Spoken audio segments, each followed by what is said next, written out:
আম্মা জান আয়েশা রাদিয়াল্লাহু তাআলা আনহা নবীজির স্ত্রী বলতেন, পৃথিবীবাসী, তোমাদের একটা সূর্য আছে, আমারও একটা সূর্য আছে। তোমাদের সূর্য দিনে ওঠে, আমার সূর্য রাতে ওঠে।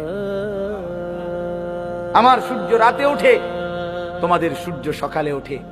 আমার সূর্য রাত এসার পরে আমার ঘরে ওঠে, আমার কামরায় ওঠে।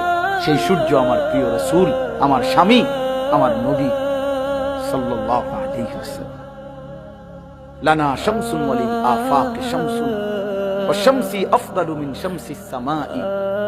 তিনি বলেন যে তোমাদের একটা সূর্য, আমারও একটা সূর্য। শুনে রাখো পৃথিবীবাসী, আসমানের ওই সূর্যের চাইতে আমার সূর্য অনেক উত্তম। ফাইন্নাশ শামসা তাতলুউ বা'দা ফাজরিন ওয়া শামসি তাতলুউ বা'দা ইশাইন। তোমাদের সূর্য ওঠে ফজরের পরে, আর আমার সূর্য ওঠে এশার পরে।